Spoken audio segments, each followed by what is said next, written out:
Bonjour à tous. Bienvenue sur ce webinaire intitulé Le Service Worker et ses stratégies de mise en cache. Donc ce webinaire est organisé par les éditions ENI, le premier éditeur de livres et de vidéos d'informatique en français, avec 15 à 20 nouvelles productions et parutions chaque mois. Et il est animé par notre auteur Emmanuel Demey. Le webinaire Bonjour à va se tous. dérouler en 2 temps. Il y aura environ une demi-heure, 30 minutes d'intervention de Emmanuel, puis un temps de questions-réponses. Donc tout au long du webinaire, vous allez pouvoir poser des questions au fur et à mesure du déroulé de celui-ci. Et puis, nous reviendrons dans un deuxième temps sur ces questions pour pouvoir y apporter des réponses. Dans tous les cas, n'hésitez pas à nous avertir via la fenêtre de chat si vous avez des remarques, des questions, ou si vous rencontrez des difficultés techniques ou d'affichage. Merci à vous, bon webinaire. Et Emmanuel, c'est à toi. Donc bonjour à tous, merci d'être là pour ce webinaire autour d'une partie des Progressive Web Apps qu'on appelle les Service Workers. Vous allez voir que c'est l'épine dorsale de l'ensemble de ces spécifications qui sont associées au terme Progressive Web App. Et on va notamment aborder les systèmes, les mises en cache, les stratégies de mise en cache qu'on peut développer et implémenter dans un Service Worker.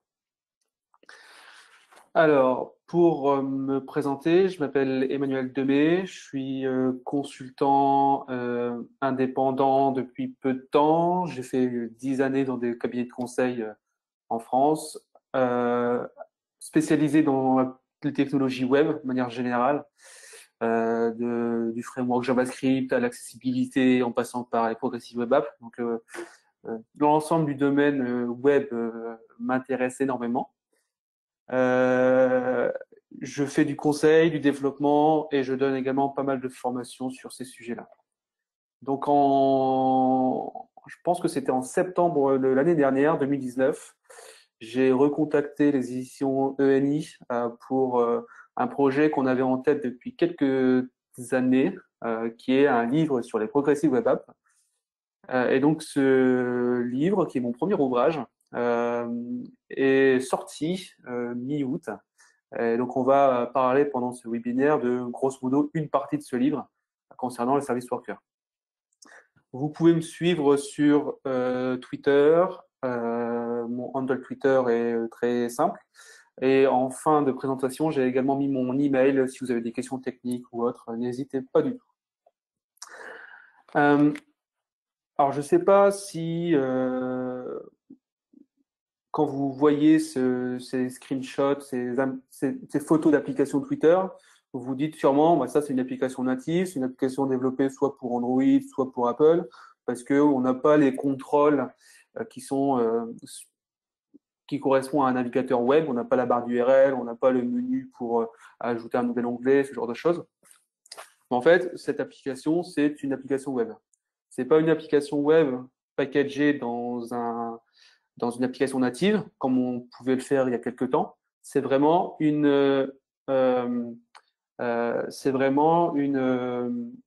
application web pour laquelle on va pouvoir définir des métadonnées et des fonctionnalités permettant de se rapprocher au maximum de l'expérience utilisateur. Alors, avant ça, et je vous invite à suivre, j'en ai aucun doute, cette présentation parce que à la fin de celle-ci, je vous proposerai une toute petite question pour laquelle vous pourrez envoyer vos réponses dans le chat afin de gagner un exemplaire de cet ouvrage. Donc, je vous invite à écouter cette conférence pour pouvoir y bénéficier. Alors, dans le terme PWA, Progressive Web App, alors déjà, c'est un terme marketing qui a été initié ou créé ou inventé par Google il y a quelques années, qui regroupe un ensemble de spécifications HTML et JavaScript qui étaient soit existantes avant la création de ce terme ou soit sont apparues après. Mais en fait, PWA, c'est juste un regroupement de standards HTML, JavaScript qu'on peut appliquer, qu'on peut mettre en place dans nos applications. Dans le terme Progressive Web App, il y a deux termes. Web App, donc ça, je pense que pas trop compliqué à comprendre. C'est un projet, une application qui est développée avec des technologies web. Donc HTML pour la structure de la page, CSS pour le look, et puis JavaScript pour la dynamisation. Et à ce terme-là, on ajoute le terme progressive. Progressive, pour moi, ça a deux définitions. Premièrement, c'est comme tous les navigateurs ne supportent pas encore l'ensemble des standards qui sont derrière le terme PWA, le fait d'avoir une progressive web app, ça veut dire qu'on va activer ces fonctionnalités-là que pour les navigateurs les supportants. Ça veut dire quoi? Ça veut dire que les anciens navigateurs auront toujours une application fonctionnelle, mais avec peut-être une expérience utilisateur un petit peu dégradée. En tout cas, l'application fonctionnera. Seuls les navigateurs les plus récents, ou bien seuls les navigateurs qui supportent ces standards-là, auront une application dont l'expérience utilisateur est un petit peu améliorée par rapport à la version par défaut, on va dire. Et le terme progressif, pour moi, a également une deuxième définition, c'est tous les standards qu'on peut aborder sous la houlette des PWA, on n'est pas obligé de les implémenter d'un seul coup. On n'est pas obligé de se dire, tiens, dans le mois prochain, on implémente tous les standards qui sont derrière le terme Progressive Web App, comme ça on aura une belle PWA à montrer à nos clients. On n'est pas obligé de faire ce genre de sprint agile un peu boîte noire.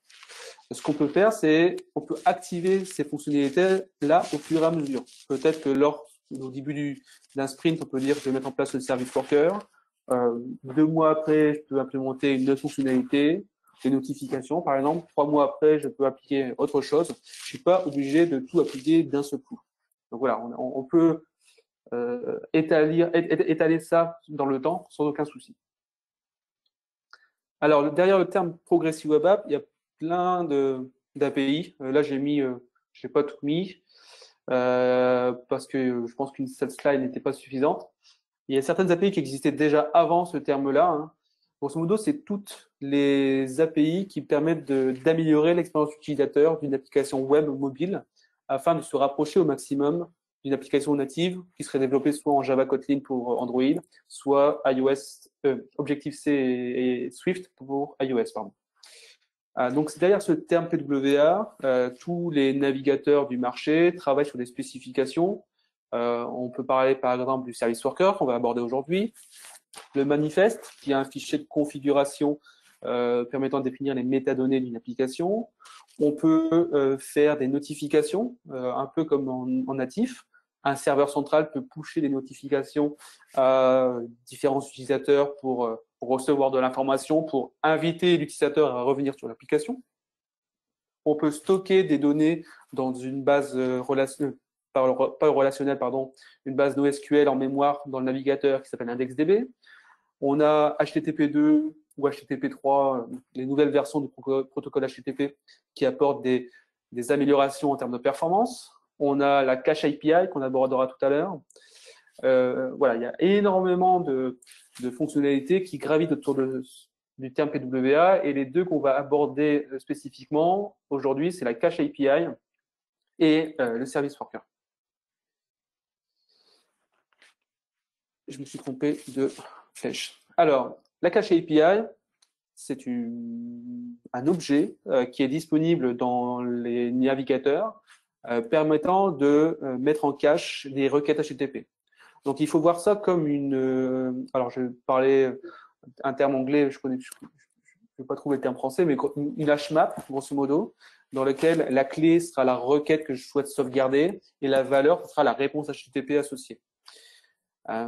Cette API, on peut l'utiliser soit dans l'application principale, qu'elle soit développée en pur JavaScript, en Angular, ou n'importe en React ou en Vue.js, ou bien, ce sera le cas d'utilisation de tout à l'heure, on va pouvoir l'utiliser également dans le service worker. Donc, on peut l'utiliser aux deux endroits. Cette API, je vous ai mis grosso modo l'interface, les différentes méthodes disponibles sur cet objet. Les noms des méthodes sont assez explicites. Je vais partir du bas.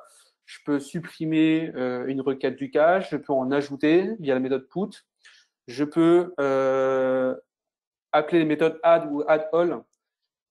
Qu'est-ce qu'elles vont faire? C'est qu'elles vont faire la requête physiquement sur le réseau. Elle va automatiquement mettre la réponse HTTP dans le cache.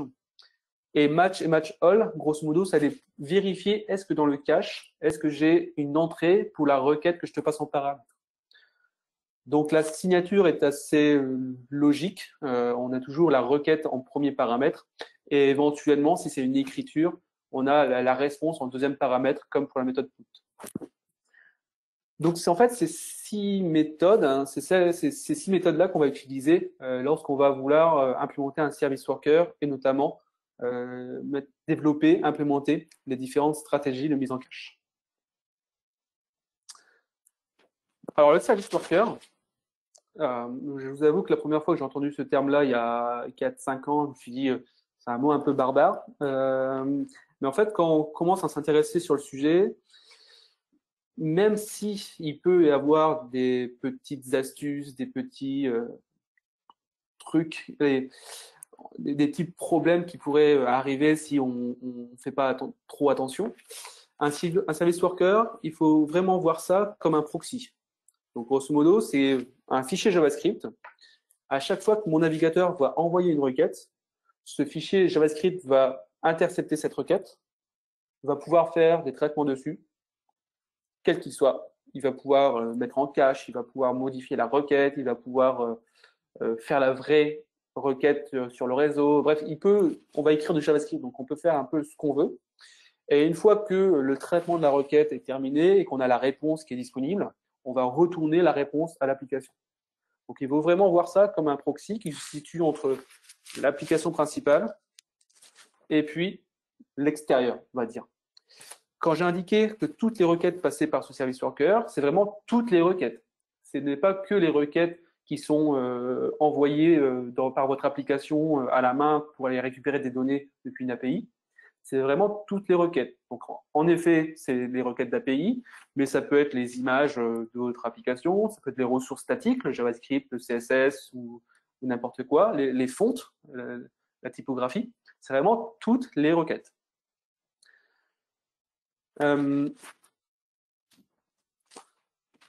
Pour enregistrer, donc il faut imaginer qu'un service worker, c'est juste un fichier JS. On va créer par exemple un fichier sw.js. Le nom, c'est libre à vous, hein, vous pouvez le nommer comme vous voulez. Pour indiquer au navigateur que pour l'application que vous êtes en train de développer, il y a un service worker qui doit être activé, on va devoir l'enregistrer. Et je reviens tout à l'heure sur le terme de progressive, c'est que j'ai envie d'enregistrer ce service worker-là que pour les navigateurs supportant cette API. Et donc, on va faire ce qu'on appelle de la feature detection.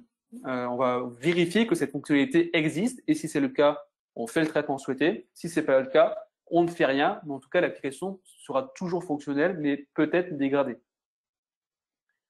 Donc là, dans l'application principale, je vais indiquer si mon navigateur supporte l'API des service workers, je vais appeler la méthode register sur ce même objet en passant en paramètre le chemin, l'URL, relatif ou absolu, relatif, pardon, vers le fichier JavaScript dans lequel on va implémenter le service worker. Alors, faites attention, quand vous allez aborder les Progressive Web Apps, on va beaucoup manipuler des traitements asynchrones et notamment les objets qu'on appelle les promises, qui est l'objet JavaScript, l'un des objets JavaScript, correspondant à des traitements asynchrones. Donc, ayez ça en tête. Dès que vous voyez des méthodes .zen comme ici ou .catch, ce genre de choses, ça veut dire que la méthode en amont retourne une promise, c'est un traitement asynchrone. Et une fois que ce traitement asynchrone sera terminé, le code qui sera, j'ai cliqué sans faire exprès ici, le code qui sera dans la méthode .zen sera exécuté. Donc là, une fois que mon service worker est enregistré, là, j'ai fait un truc très simple, j'ai fait un console.log, mais on pourrait faire un traitement. Donc, juste avec ces quelques lignes-là, j'ai enregistré dans mon application un service worker. Et à partir de là, on change totalement de point de vue. Là, on est dans l'application. Maintenant, on va implémenter le service worker. Donc, on va se trouver, tous les snippets de code que je vais vous montrer maintenant seront à implémenter dans le fichier sw.js.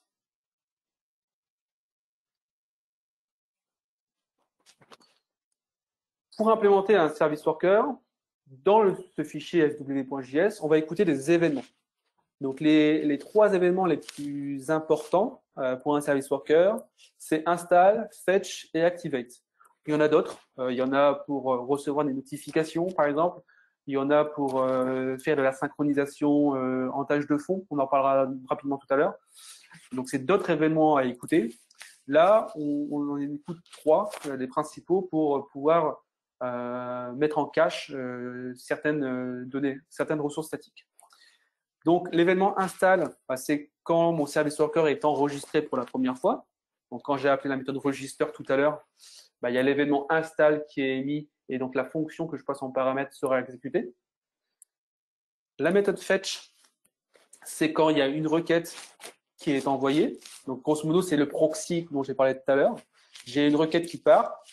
Bah, l'événement fetch sera émis et je vais récupérer la requête, la dite requête, via le paramètre event que j'ai dans mon second paramètre. Et à partir de cet objet event, je vais pouvoir modifier la requête, modifier la réponse, faire les traitements que je veux.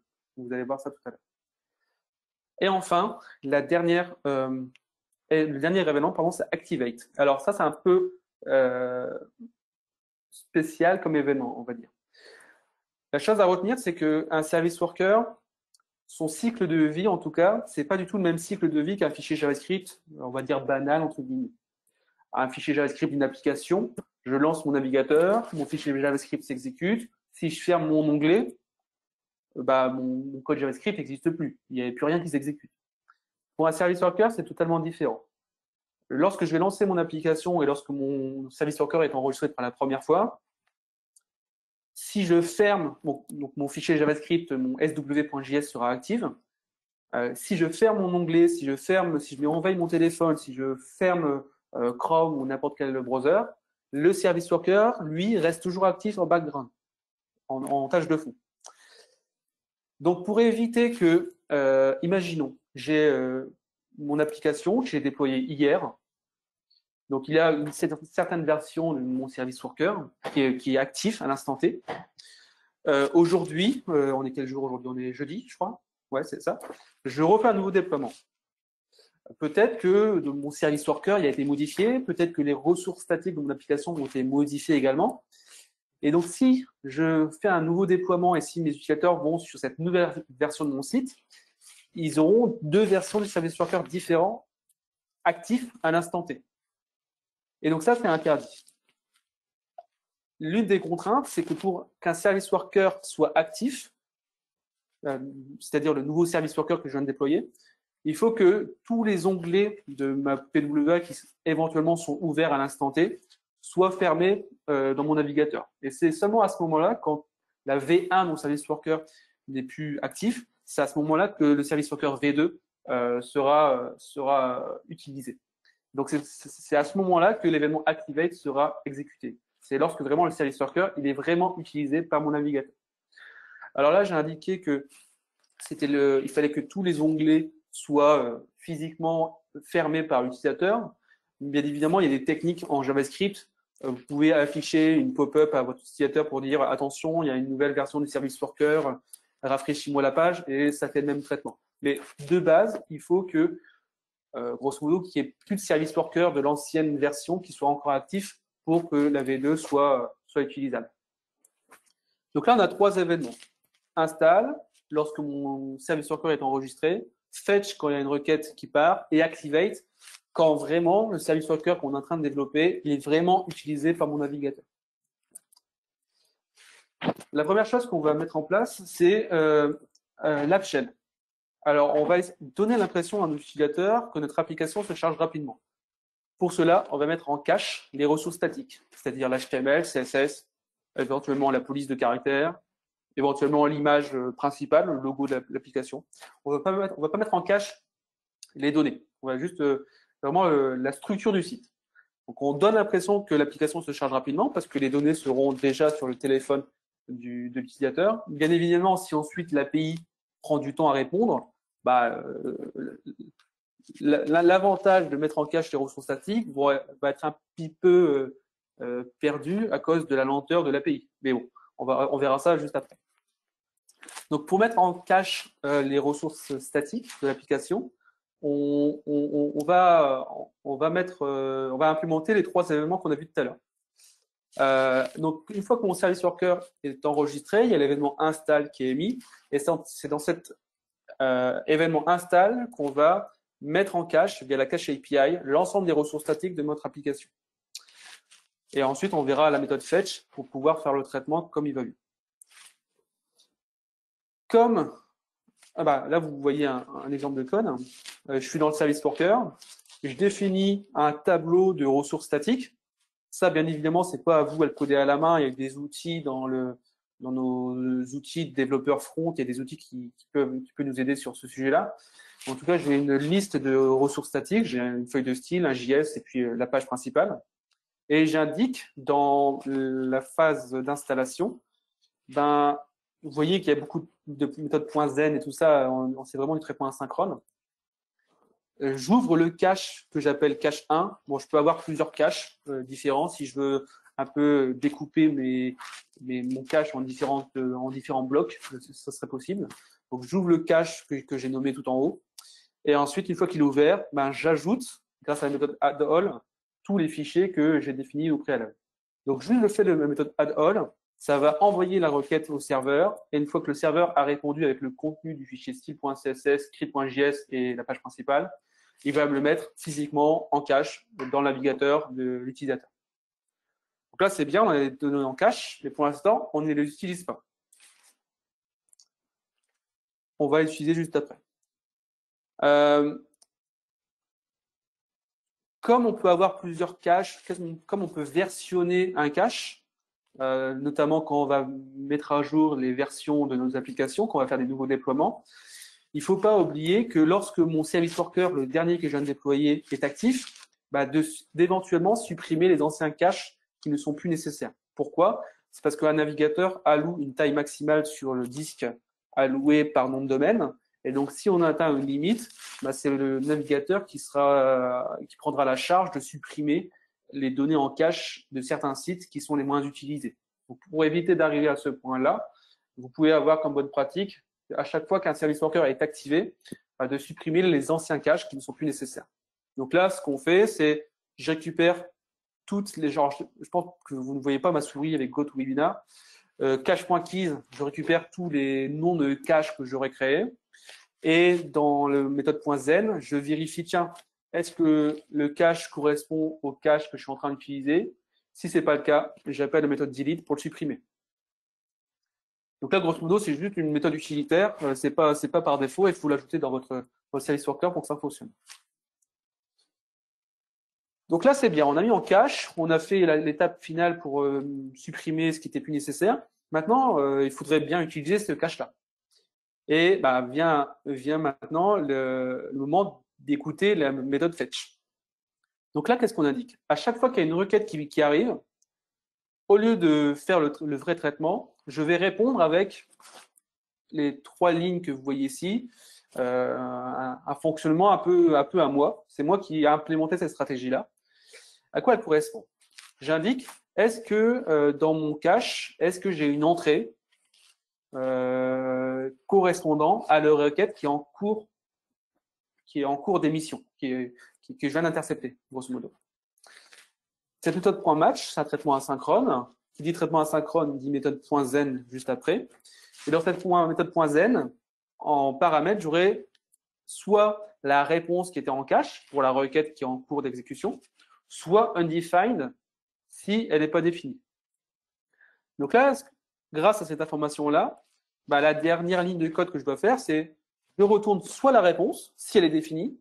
Si elle n'est pas définie, j'exécute la vraie requête physiquement grâce à une API qu'on a depuis longtemps, la méthode fetch, pour faire des requêtes HTTP. Je fais la vraie requête physiquement sur le réseau. Mais cette requête physique sur le réseau, je ne la fais si et seulement si je n'avais pas la donnée en cache. Donc là, grosso modo, la première fois que vous avez arrivé sur votre site, tout va être mis en cache, en tout cas les 3 fichiers. Si vous rafraîchissez votre navigateur, vous allez voir que dans les DevTools de Chrome ou de Firefox ou autre, qu'il n'y aura pas d'appel réseau pour aller récupérer ces 3 fichiers. Donc tout à l'heure, il y a quelqu'un qui parlait d'améliorer les performances, ce genre de choses. Là, on diminue les appels réseau. Donc là, c'est une stratégie. On va voir d'autres stratégies. Alors, pour donner les crédits à la bonne personne, j'ai pompé, entre guillemets, j'ai réutilisé des schémas très bien faits du site de Google. Donc, c'est de mémoire, c'est des schémas qui ont été faits par Jack Archibald, qui travaille dans l'équipe Chrome. Donc, je donne les crédits, c'est pas moi qui fais ces designs-là. Mais on va voir, il y a un article de blog assez complet sur les différentes stratégies. Ce qu'il faut garder en tête, c'est que le service worker, c'est du pur JavaScript. Si vous regardez le code là, là c'est très basique, mais j'aurais pu définir des fonctions, je peux définir des variables, je peux mettre des if, c'est vraiment du code JavaScript. Donc la stratégie, c'est moi qui peux l'implémenter en fonction de ce que je veux faire. Bien évidemment, il y a des stratégies un peu pas out of the box, c'est pas implémenté par défaut, c'est à vous de le faire, mais des stratégies qui sont simples à comprendre, on va dire. La première stratégie, c'est celle qu'on vient d'implémenter en fait. C'est la stratégie qu'on appelle cache falling back to network. C'est je vais vérifier d'abord dans le cache. Si j'ai pas de données dans le cache, je vais faire la donnée dans le network et qui sera retournée à ma page. Donc c'est grosso modo ce qu'on va bien implémenter pour les ressources statiques de notre application.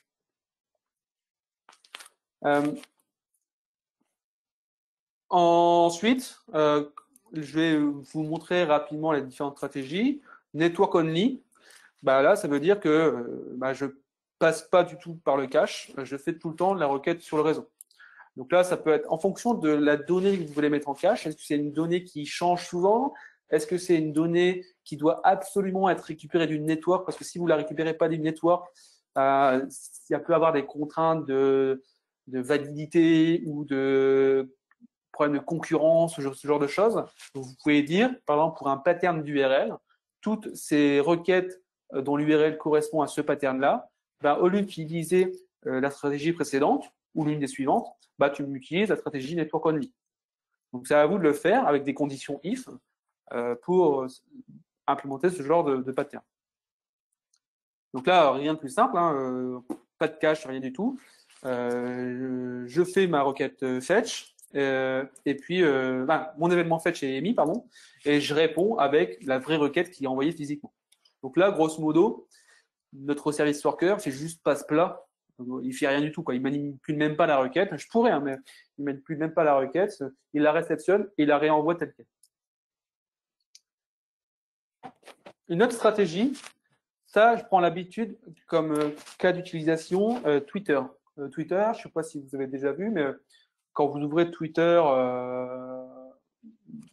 le matin, par exemple, il va d'abord vous afficher les tweets que vous aviez déjà ouverts hier. Et entre-temps, il y a quand même une requête qui est faite. Et quand les nouvelles données sont arrivées, Twitter va vous afficher un petit bordeaux pour dire vas-y scroll vers le haut, scroll vers le bas, pardon, parce que tu as 30 nouveaux tweets à lire.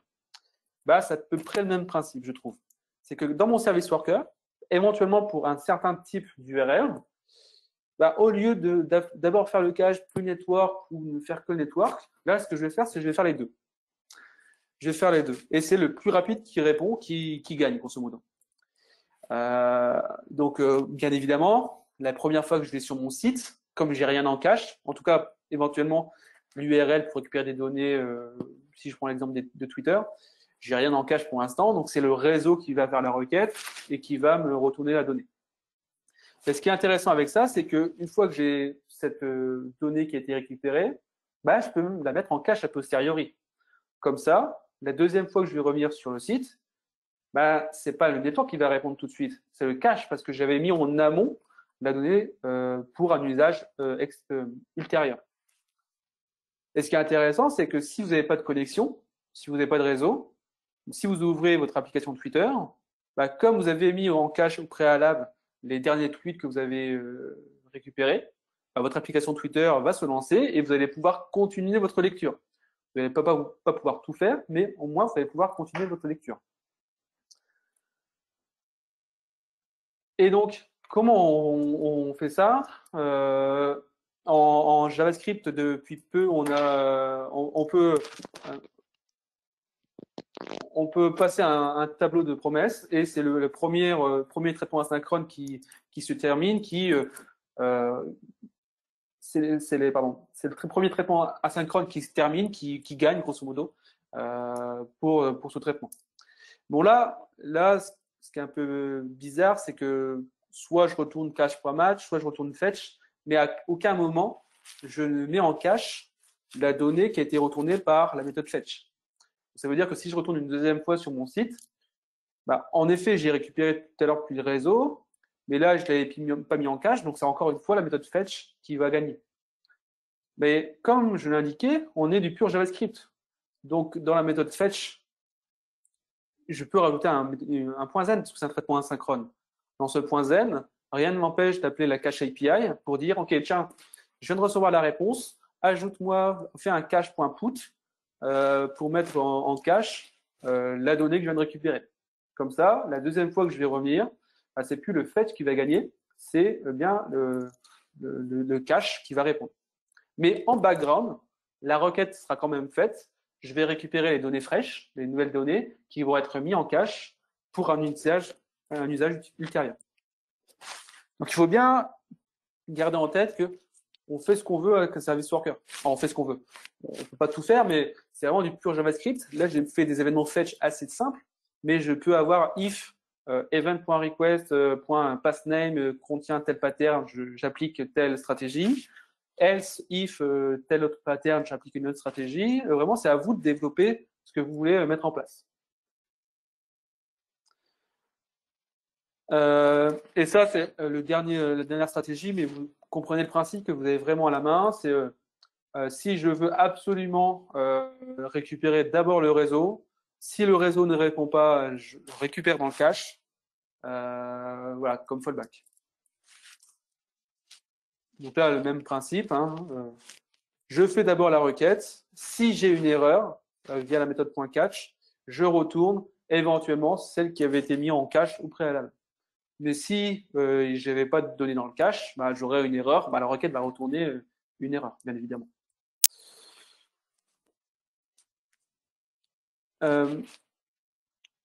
Donc là, vous allez me dire éventuellement, tiens, c'est bien, mais si je dois écrire sur Service Worker à la main, ça va être un peu pompeux.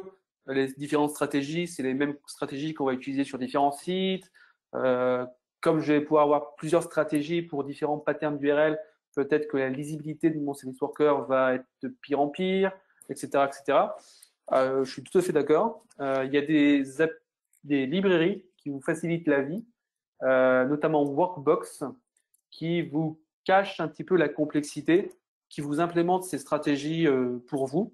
Vous avez juste à dire pour tel pattern d'URL, donc là vous mettez une expression régulière ou un pattern avec des wildcards ou ce genre de choses, tu appliques la stratégie Network First. Donc, vous n'avez pas à implémenter ce qu'on vient de faire, vous avez juste de la configuration à faire. Donc c'est beaucoup plus simple à maintenir, mais si vous regardez le code source de Workbox derrière, bah, c'est le code que je viens de vous montrer. Donc, pour rappel, un service worker, son cycle de vie est différent d'un script JavaScript normal. Il reste actif même si on ferme l'onglet, si on ferme le navigateur ou si on met notre téléphone en veille. Un service worker fait office de proxy, donc il va recevoir toutes les requêtes pour pouvoir éventuellement les manipuler, les mettre en cache, modifier la réponse, faire le traitement nécessaire et les retourner ensuite au navigateur. Et le service worker est codé en JavaScript. Donc, on peut faire des traitements un peu plus spécifiques. On peut mettre des conditions, on peut créer des fonctions, on peut écrire des tests unitaires pour les service workers. Vraiment, je ne sais pas si certains d'entre vous ont déjà vu ça, mais il y a quelques temps, on pouvait déjà mettre en cache des ressources statiques côté navigateur. Ça s'appelait comment déjà? Le app cache de mémoire. Et c'était un fichier à plat qu'il fallait valoriser. Là, vraiment, vous avez la main programmatiquement sur les données que vous voulez mettre en cache. Un service worker ne fait pas que proxy.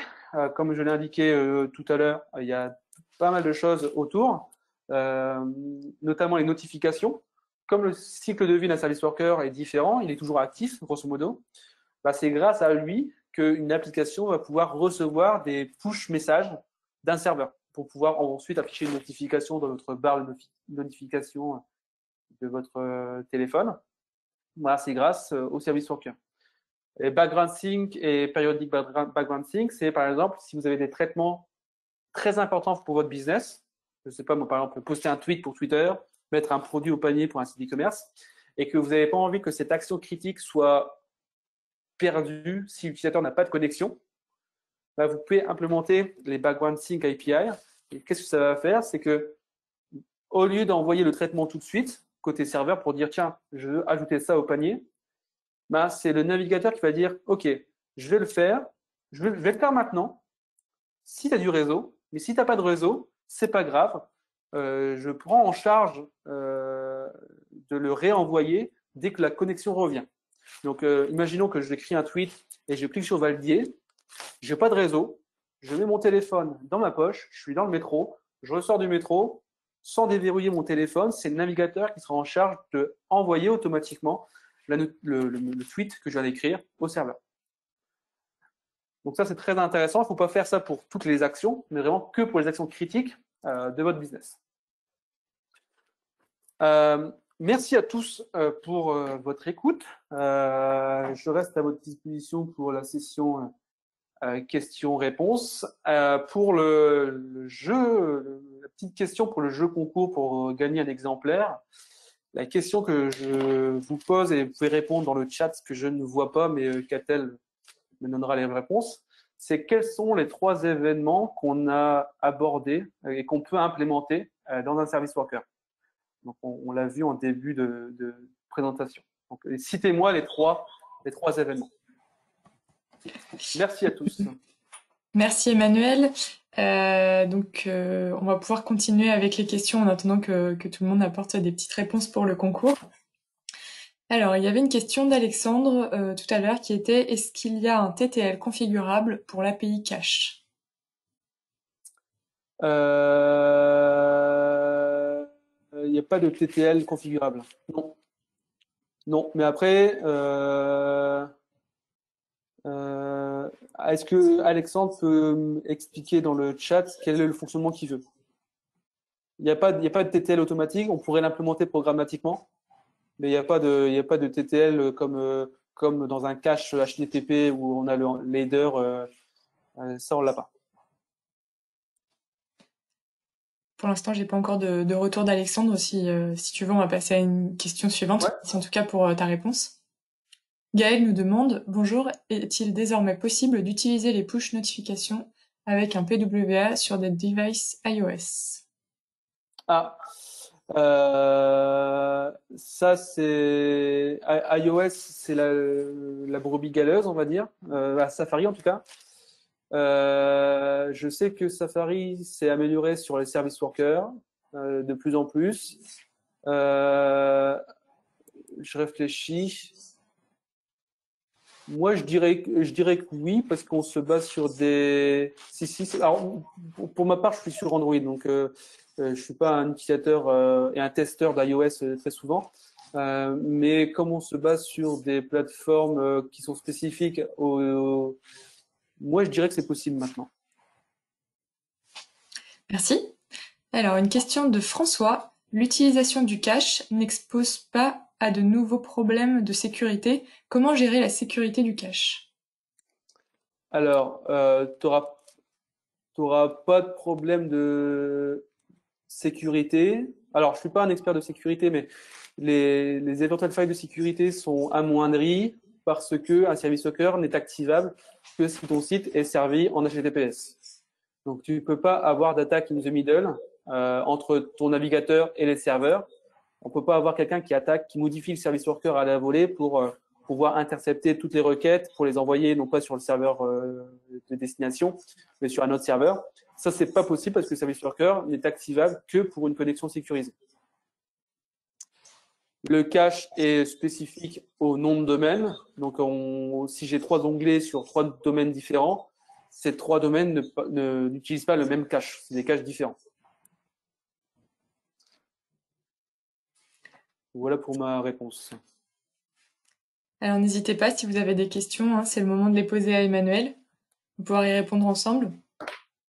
Alors, on a Thomas qui nous demande: quel navigateur est utilisé pour une PWA? C'est le navigateur que tu as sur ton device et sur Android. Alors ça dépend. Sur iOS, c'est Safari qui sera utilisé, parce que même quand tu ouvres Chrome sur iOS, c'est une base de Safari qui est utilisée. Pour les Chrome, c'est le navigateur que tu as utilisé lorsque tu es allé sur le site la première fois. Parce que par exemple, quand tu vas sur un PWA, au bout d'un moment, tu vas avoir une invitation qui va te dire, tiens, est-ce que tu veux installer l'application web sur ton écran d'accueil? Et toi, tu vas dire oui ou non, ça va ajouter une icône sur ton écran d'accueil. Quand tu vas cliquer sur cet écran d'accueil-là, c'est le navigateur que tu as utilisé en amont qui sera utilisé. Et ce qui est intéressant, ce que j'ai pas dit aussi, je rebondis dessus, c'est que les PWA, à présent, sont pas limités que pour les téléphones, à un usage mobile. Historiquement, c'était pour ça. Mais comme maintenant, on peut avoir, on utilise Chrome par exemple également sur nos PC, sur nos Mac, on pourrait imaginer avoir les applications desktop qui sont en fait des PWA. Moi, mon application Twitter que j'ai sur mon Mac, c'est la PWA. Je la lance, il lance une fenêtre complète, on dirait une application native, mais en fait c'est du pur web. Derrière c'est du Chrome. Si tu fais clic droit, tu as le menu Inspect éléments qui t'ouvre les DevTools de Chrome comme si c'était un vrai navigateur. C'est un peu, à l'usage desktop, c'est un peu le concurrent pour moi d'Electron, pour ceux qui connaissent, la solution qu'on avait il y a quelques temps pour faire des applications desktop avec des technologies web. Merci. Alors, Erwan nous demande quelles sont les limites de taille actuelles pour le cache selon les navigateurs. Alors, je l'ai su, je ne le retiens pas par cœur. En fait, donc je pourrais répondre par Twitter parce que les critères sont pas les mêmes entre les différents navigateurs. Et en fait, ils allouent un pourcentage par nom de domaine. C'est en mégaoctets. Une fois que ce nom de domaine-là a atteint sa limite, il commencera à avoir des erreurs en runtime comme quoi on atteint la limite. Donc, c'est à vous de faire le ménage. Ensuite, un navigateur a un pool, une capacité maximale pour l'ensemble des domaines. Si la capacité totale commence à être dépassée, le navigateur va supprimer le cache des noms de domaine les moins utilisés pour pouvoir un peu élaguer, pour pouvoir faire un peu de place sur le disque dur, grosso modo. Si vous avez envie de bypasser la limite de mémoire, je me trompe peut-être, hein, mais sur Chrome, c'était 5 mégas, je crois. Mais ça, je confirmerai sur Twitter, je répondrai au tweet d'édition Eni pour confirmer ça. Mais si on veut bypasser cette contrainte de taille, on peut demander au navigateur, je veux plus d'espace pour mon nom de domaine. En grosso, c'est une demande de droit à faire programmatiquement en JavaScript. Et à partir de là, vous pouvez sauvegarder autant que vous voulez. Bien évidemment, si votre espace disque de l'utilisateur est full, au bout d'un moment, vous n'allez plus pouvoir sauvegarder. Mais en tout cas, vous n'avez plus cette limite des 5 mégas qu'on a à l'heure actuelle. Merci. Et alors, une question de Mohamed. Bonjour, les frameworks React, Angular ont-ils leur propre service worker ou faut-il l'implémenter par le principe du PWA? Alors, je vais prendre d'abord React. La conclusion, c'est que les trois, si je prends les trois plus connus, proposent des choses pour faciliter l'écriture du service worker. En tout cas, ce qu'on vient de vous montrer, mettre en cache les ressources statiques, ça, ils arrivent avec des solutions. Pour React, vous n'avez rien à faire. Dès que vous initialisez une application React avec le module npm create React app, il vous crée un service worker. Vous avez juste une ligne de code à décommenter. Je ne sais plus où. Je crois que c'est dans l'index.js, là le fichier principal. Vous avez juste une ligne de code à décommenter pour pouvoir activer le service worker. Pour Vue.js et pour Angular, c'est pas natif. Quand vous initialisez un nouveau projet, ça ne vient pas de base avec un service worker, mais il y a des modules supplémentaires que vous pouvez installer. C'est le cas pour Angular. Si vous installez un plugin, je crois que ça doit être Angular PWA, je crois, de mémoire, vous installez ça via Angular CLI, ça va vous ajouter le service worker qui va bien, et puis et la configuration, et un fichier de configuration supplémentaire pour pouvoir configurer le service worker. Donc, le boulot est déjà pré-mâché pour vous, en effet. mais ça fait que la mise en cache des ressources statiques. Si après vous voulez faire des traitements un peu plus spécifiques, notamment les notifications et tout ça, ils ne font pas de base. Ça sera à vous de l'implémenter plus tard. Merci. Et Vue.js, et pour Vue.js, de mémoire, ça fait longtemps que j'en ai pas fait. C'est comme Angular, c'est via un plugin supplémentaire, je pense. Alors, on a une question de Yazid qui demande: est-ce que le service worker est spécifique pour les applications mobiles? Non. Je l'ai indiqué tout à l'heure, là, il y a quelques minutes. Le service worker s'exécute dans un navigateur. Donc, en effet, on peut le faire sur l'application mobile, mais on peut le faire également sur un Chrome ou un Firefox que tu lances sur ton PC ou sur ton Mac. Il fonctionnera également. Tu n'as qu'à ouvrir vos outils de développement, là, les DevTools de Chrome ou de Firefox. Alors moi, je vais parler de Chrome parce que c'est celui que j'utilise tous les jours. Tu vas dans l'onglet Applications et là-dedans, tu vas avoir un sous-onglet cache où tu verras les données qui sont en cache, notamment. Et dans l'onglet Source, normalement, en plus de tes fichiers JavaScript de ton application, tu vas avoir le fichier JavaScript de ton service worker que tu vas pouvoir débugger, tu vas pouvoir mettre des breakpoints pour voir comment il fonctionne. Donc non, tu peux l'utiliser également dans un usage desktop normal. Mais c'était pas l'usage historique, en tout cas au début. C'était que pour du mobile. Mais maintenant, on trouve beaucoup d'applications maintenant web qu'on installe, en tout cas moi, sur mon desktop, comme si c'était des applications natives Windows ou Mac. Merci. Alors, Thomas nous demande: les cookies sont partagés avec ce navigateur, utilité en amont? Les cookies sont... Je n'ai pas compris la question. Je pense que c'est plutôt dans le sens, est-ce que les cookies sont partagés avec ce navigateur? Probablement en cas ce qui est une utilité en amont. Peut-être que Thomas de reposer la question pour qu'on puisse Thomas, tu mieux peux la reposer comprendre. la question. On a Alexandre qui revient sur la première question sur le cas du TTL. Donc il nous précise: c'est pour être sûr que la donnée soit toujours pertinente. Mais du coup, dans ce cas, le plus simple restera de la gérer via des règles lors de l'utilisation de fetch, de ce que je comprends. C'est ça, tout à fait. Si tu veux avoir toujours des données pertinentes, ta stratégie, ce sera peut-être d'aller récupérer d'abord sur le réseau et ensuite dans le cache si tu n'as pas de réseau. Mais si tu veux avoir toujours des données pertinentes, d'abord le réseau et en fallback le cache, vraiment si tu es dans le métro. Tu as tout à fait raison. Est-ce que... Alors j'ai oublié son prénom, la question Alexandre. tout à l'heure. Alexandre, non, la question concernant les cookies. Les cookies...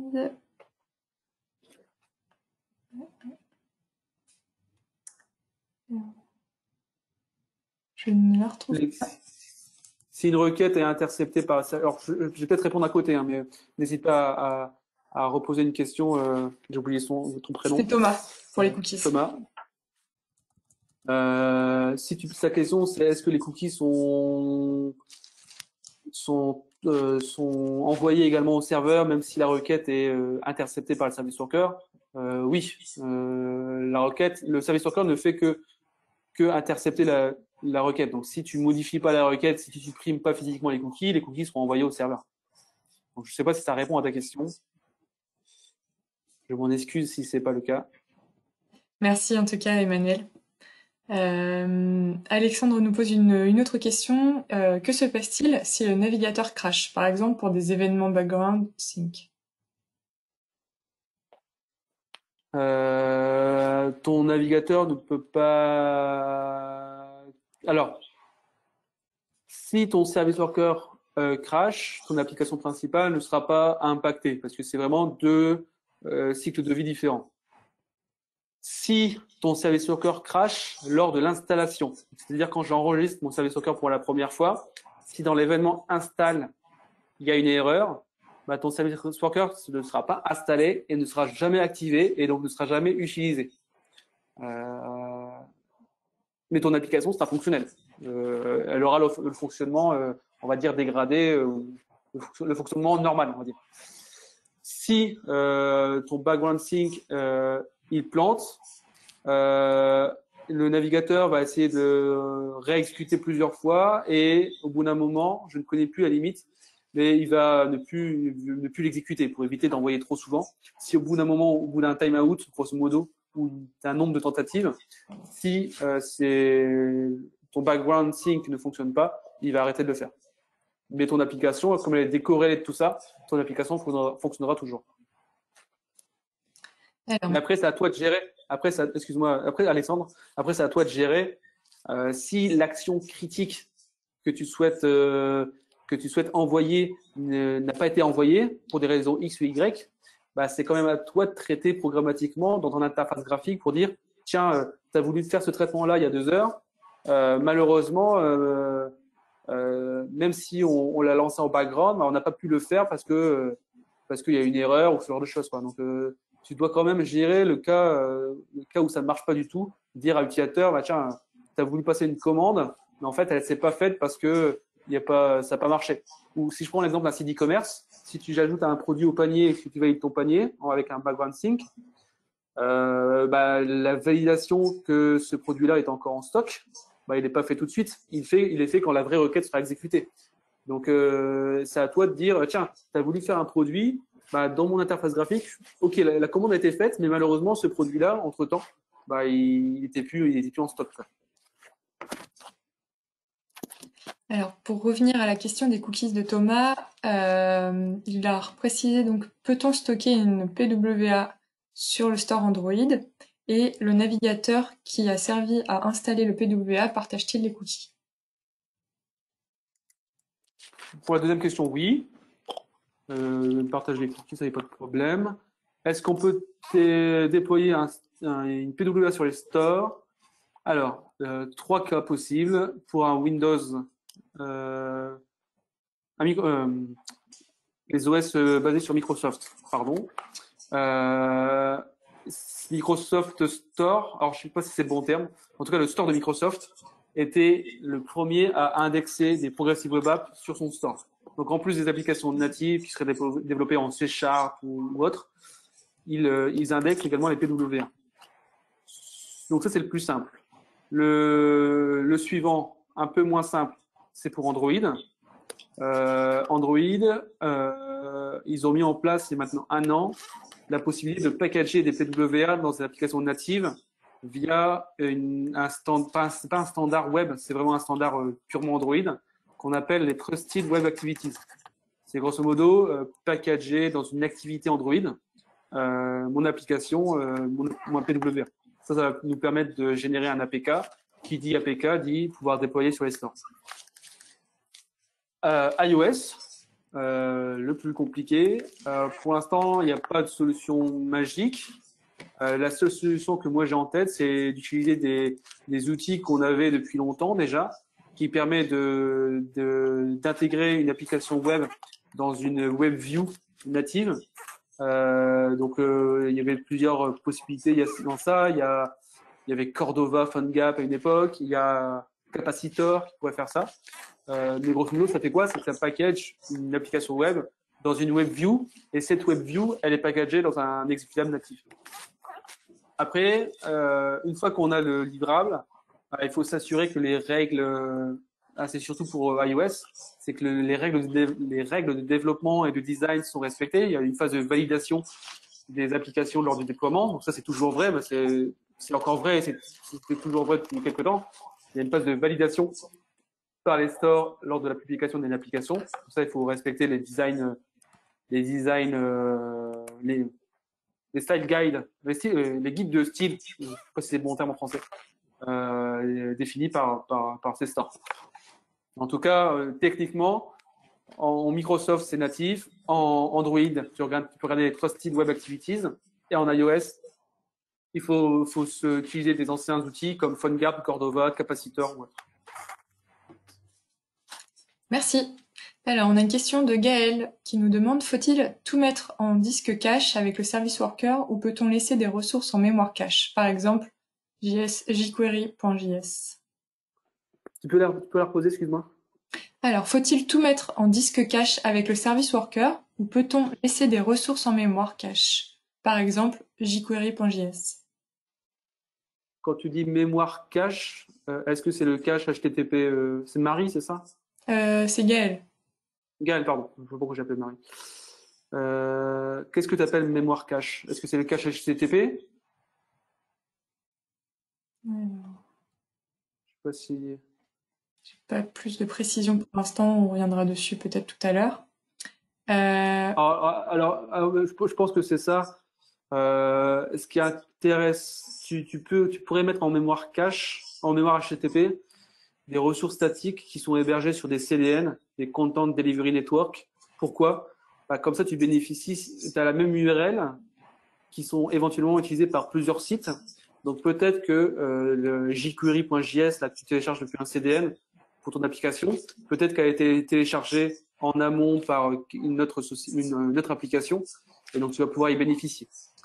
Mais le problème, c'est que le cache HTTP, ça te permet d'éviter de récupérer le contenu du fichier. Mais il y a quand même une requête qui est faite pour dire, tiens, envoie-moi une requête, vérifie que le fichier jQuery.js, est-ce qu'il a été modifié depuis la dernière fois que je l'ai récupéré, et c'est le serveur qui te répond, est-ce que oui ou non, il a été modifié. S'il a été non, s'il n'a pas été modifié, le navigateur utilise ce qu'il avait mis en cache.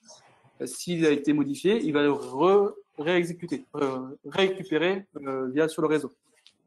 Mais il y a quand même une requête HTTP qui est faite pour vérifier ça. Là, avec le service worker, tu n'as pas du tout de requête qui est exécutée. Donc, si tu veux, si tu as des données mutualisées, il faut la requête HTTP, je pense, même la requête HTTP pour vérifier que le contenu a été modifié, si tu n'as pas de réseau, bah je pense que ta ressource statique ne sera pas exécutée côté navigateur, à confirmer. Il nous précise en RAM, du coup. Donc tu répondais. En RAM, alors,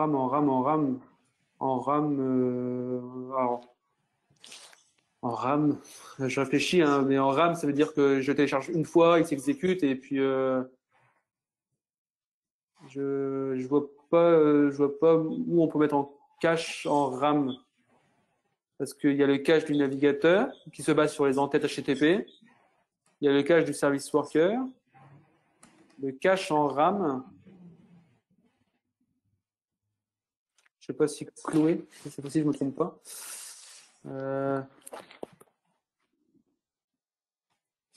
C'est Gaël. Excuse-moi. Je ne veux pas dire que c'est la fin de la semaine, mais presque. Gaël, pardon. Alors, on va passer peut-être à une autre question. Vas-y. Ounissa nous demande, plutôt François, nous demande quel framework supporte le mieux les standards PWA.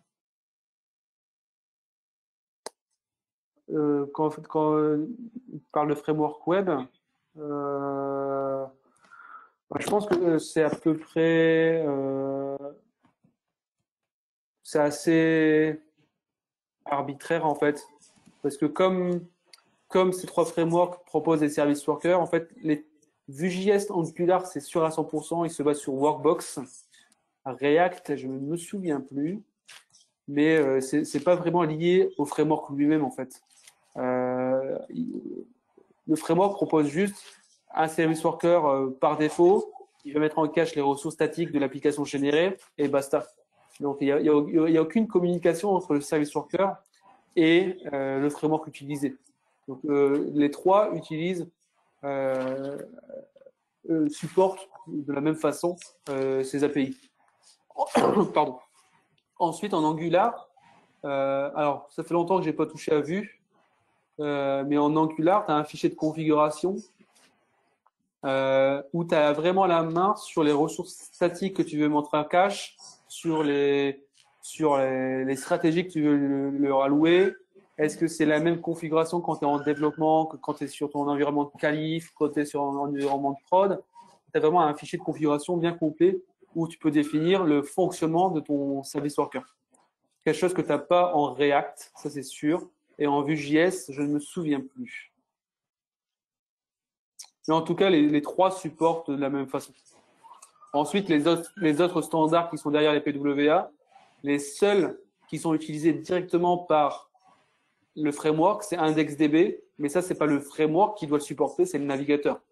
Le framework est agnostique en termes d'IndexDB, c'est à toi d'écrire le code nécessaire, donc c'est plutôt le navigateur qui le supporte, pas le framework. Et pareil pour le reste, dans l'une des slides, je parlais du projet Fugu, qui a un ensemble de standards en plus qui sont en train de sortir. Ça, c'est pas le framework qui doit le supporter, c'est vraiment le navigateur. Donc pour moi, les trois frameworks supportent de manière équivalente le PWA. Merci. Alors, on va passer aux dernières questions peut-être. En tout cas parmi les dernières. Donc on a une question de Guillaume qui nous dit: bonjour, est-il possible de faire la mise à jour de données en mode déconnecté, via un formulaire par exemple? Qui a la priorité si une autre personne met à jour les données au même moment en mode connecté? Alors, je reformule. Donc, tu as deux utilisateurs en parallèle. L'un est déconnecté, l'un est connecté. Et le premier qui soumet le formulaire, c'est la personne déconnectée. Et la personne qui pose la question, il veut que ce soit lui qui prenne la main lors de la persistance côté serveur, si j'ai bien compris. Bah là, c'est pas côté navigateur que tu vas devoir gérer, quoi. Ce que tu vas devoir, c'est pas le navigateur parce que t'as pas de réseau pour l'un de tes utilisateurs. Donc, ce que tu dois faire, c'est, je réfléchis en même temps, hein. Après, les services workers, hein, c'est pas magique derrière. Si t'as pas de réseau, la seule possibilité, c'est de mettre un timestamp dans ton payload que tu vas envoyer au ton serveur. Et si lors de l'envoi de la requête qui était en offline, le timestamp est inférieur au timestamp qui est en base, bah, il écrase les données qui sont en base. Donc les données qui ont été enregistrées par la deuxième personne qui lui était online seront réécrasées. Je vois, c'est la seule solution pour moi. Et tu pourrais implémenter le background sync. Donc quand tu vas retrouver la connectivité, il va l'envoyer tout seul. Ou bien si le navigateur ne supporte pas le background sync, tu pourrais faire un mix IndexedDB également pour pouvoir supporter l'ensemble du navigateur. Mais en tout cas, je pense que la seule solution, c'est d'avoir un timestamp quelque part. Merci. Alors, on a une question de Alexandre. Est-ce que les actions qui n'ont pas été exécutées avant une fermeture de navigateur sont retentées une fois le navigateur ouvert? Tout à fait. Le background sync, je ne sais pas si c'est de ça dont il parle. Les background sync sont émises même quand le navigateur est fermé, même quand mon téléphone est en veille. Pourquoi? C'est parce que c'est le service worker qui fait ça. Et le cycle de vie du service worker, c'est qu'il est toujours actif, même si j'ai plus d'onglet ouvert sur mon application web. Donc la réponse est oui. Merci. Yazid nous demande: est-ce qu'il y a des plugins pour IDE facilitant l'écriture de code des PWA? Ça, c'est une bonne question. J'en ai pas la moindre idée. Je pense que oui, parce qu'il y a des plugins pour tout. Après, en quoi pourrait t'aider je réfléchis en même temps. En quoi pourrait t'aider un plugin? Bon, tu écris du pur JavaScript, donc la plupart des IDE, tu as l'autocomplétion par défaut. À mon avis, si tu utilises Workbox, Workbox vient avec ce qu'on appelle des fichiers de définition, parce que je pense qu'il est développé en TypeScript. Donc, tu peux bénéficier de ces fichiers de définition pour avoir de l'autocomplétion également. Le seul truc qui pourrait être intéressant, c'est d'avoir l'autocomplétion sur les chemins de tes fichiers pour éviter de s'en souvenir à la main. Et ça, alors ça dépend peut-être du navigateur, de l'IDE, pardon. Moi, je sais que sur VS Code, par défaut, il me fait l'autocomplétion de mon file system.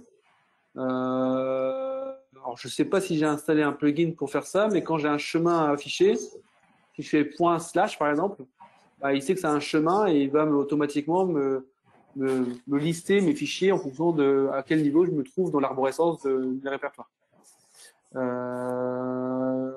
Donc je pense qu'il doit en exister, mais personnellement, moi, j'en ai pas eu besoin encore. Merci. Alors, Cyril nous pose donc la dernière question pour ce matin. Pour les suivantes, vous pourrez bien sûr venir en privé pour avoir des échanges plus précis, mais en tout cas, Merci Emmanuel. Donc on vient sur la dernière question de Cyril. Bonjour, pourrons-nous faire des PWA avec la technologie WebAssembly? Ah, c'est une bonne question. Euh, c'est une question que j'ai eue la semaine dernière en fait. C'est pour ça que je dis bonne question. Je vois pas je vois pas ce qui ne serait pas possible de faire en tout cas. Alors, de ce que je comprends de WebAssembly, les WebAssembly c'est des scripts avec une extension spécifique qui sont chargés. Si ces scripts sont mis en cache de la même façon qu'une ressource statique, pour moi, c'est vraiment toutes les requêtes qui sont interceptées. Donc, s'il y a une requête qui est interceptée pour aller récupérer le fichier WASM ou le fichier ASM ou ce genre de choses, pour moi, ça marcherait sans aucun souci. Que le service worker, c'est vraiment un truc à part. Si dans ton thread principal, tu charges un fichier WebAssembly, ça marcherait toujours. Bien évidemment, il faut que le navigateur supporte WebAssembly. Mais, Merci. j'avais mis mon email dans la salle, mais je l'ai supprimé sans faire exprès. Et, si vous voulez me contacter par email, c'est demai.emmanuel@gmail.com. Donc n'hésitez pas à me poser des questions si nécessaire. Ou sur Twitter. Alors, je reprécise ça dans le chat. Donc, demai.emmanuel@gmail.com, c'est ça. Tout à fait. Super. Hop. C'est parfait. Et puis voilà. Très bien. Merci à tous. Si vous souhaitez si vous souhaitez aller plus loin sur ce sujet, bien sûr, vous pouvez accéder au livre de Emmanuel. Je vous remets le lien également dans le chat. N'hésitez pas à aller le voir. Il est très bien documenté. Merci à tous. Merci Emmanuel. Merci pour votre présence, votre écoute, vos questions. Très Merci bien. à tous. À bientôt. Et bon appétit à tous. Bon appétit.